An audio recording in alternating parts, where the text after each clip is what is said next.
kayak Binindo Jeko pun NPM 12 15 52 01 22 0019 program studi informatika Universitas Kristen Indonesia Maluku, mata kuliah pengantar teknik informatika.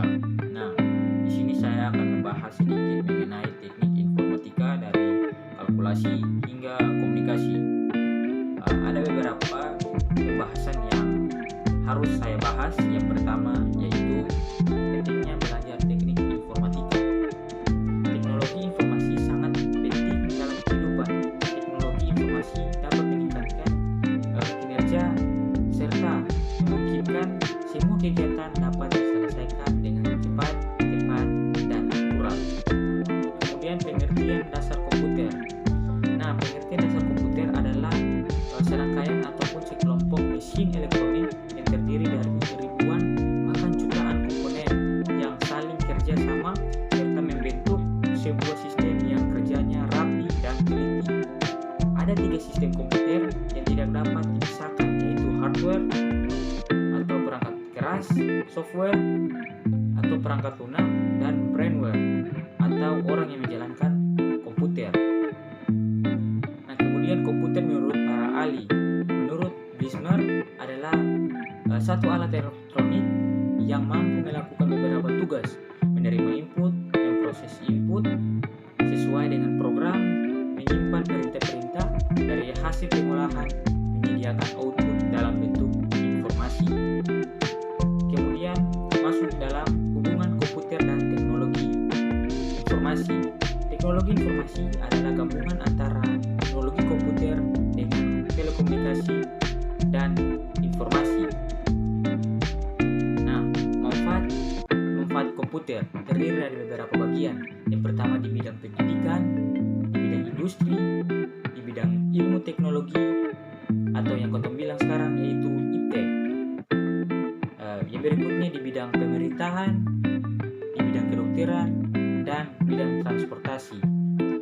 Nah, komputer dari kalkulasi hingga komunikasi hidup. Tanpa komputer, mungkin sebagian masyarakat dalam era globalisasi mendengar kata hidup tanpa komputer pasti akan menjawab tidak bisa, karena komputer sangat membantu menyelesaikan tugas-tugas, dan dengan adanya komputer sangat mudah untuk mencari informasi-informasi penting dalam negeri maupun luar negeri. Nah, berikutnya yaitu komputer berdasarkan prosesor komputer. Yang pertama, mainframe. Nah, mainframe adalah komputer yang prosesornya mempunyai kemampuan besar karena ditunjukkan untuk banyak pemakai. Yang kedua, mini komputer. Mini komputer adalah bentuk mini dari komputer mainframe. Kalau mainframe itu memiliki ribuan terminal, komputer mini itu memiliki terbatas hanya puluhan dan mungkin ratusan terminal. Dan yang ketiga, personal komputer. Nah, personal komputer yang ditunjukkan untuk suatu pemakai dengan pemakaian program aplikasi saat tertentu. Berikutnya, klasifikasi komputer.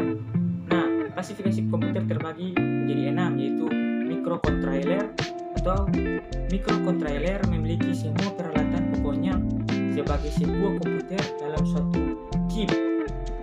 Peralatan tersebut diantaranya sebagai proses atau processing, memori, serta input dan output. Contohnya alat ini diantaranya adalah komputer yang digunakan dalam mobil untuk mengatur kestabilan mesin, alat untuk mengatur lampu lalu lintas. Kemudian yang kedua, mikrokomputer. Nah, mikrokomputer ini khususnya digunakan untuk single user. Biasanya disebut juga dengan komputer desktop atau komputer pribadi. Yang ketiga, engineering workstation.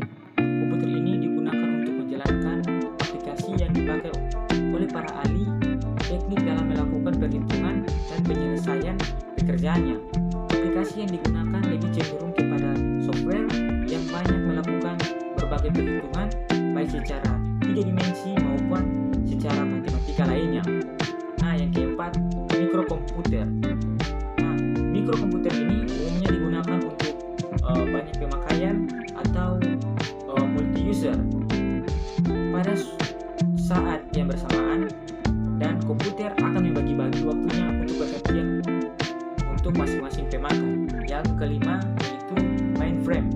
Mainframe komputer jenis ini dapat melayani ratusan pengguna pada saat yang bersamaan. Komputer ini mirip dengan mikrokomputer, namun lebih besar dan lebih mahal. Penggunaannya umumnya untuk pengolah data dari satu divisi atau perusahaan besar yang membutuhkan pengolahan yang cukup berat. Yang keenam itu adalah superkomputer.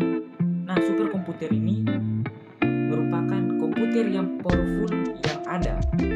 Aplikasi yang digunakan itu biasanya lebih cenderung untuk penelitian ilmiah.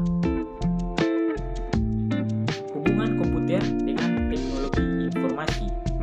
Dengan adanya dukungan teknologi informasi dan komunikasi, informasi dalam bentuk apapun dan untuk berbagai kepentingan dapat disebarluaskan dengan mudah, sehingga dapat dengan cepat mempengaruhi cara pandang dan gaya hidup budaya suatu bangsa. Semakin canggih dukungan teknologi, semakin besar pula arus informasi yang dapat dialirkan dengan jangkauan dan dampak global. Namun, pengaruh teknologi informasi dan komunikasi meliputi dua sisi, yaitu pengaruh positif dan pengaruh negatif. Pengaruh positif yang bisa kita rasakan adalah peningkatan kecepatan, akurasi, kemudahan yang memberikan efisiensi dalam berbagai bidang, khususnya dalam masalah, waktu, dan biaya. Kemudian sedangkan pengaruh negatif dari teknologi informasi dan komunikasi contohnya dalam aspek ekonomi, terbukanya pasar bebas memungkinkan produk luar negeri masuk dengan mudahnya dengan banyak produk luar negeri, dan ditambah lagi dengan harga yang relatif lebih murah dapat mengurangi rasa kecintaan masyarakat terhadap produk dalam negeri. Dengan hilangnya rasa cinta terhadap produk dalam negeri memungkinkan gejala berkurangnya rasa nasionalisme rakyat terhadap produk dari bangsa Indonesia. Nah, itulah materi dari teknik informatika dari kalkulasi hingga komunikasi. Sekian dan terima kasih.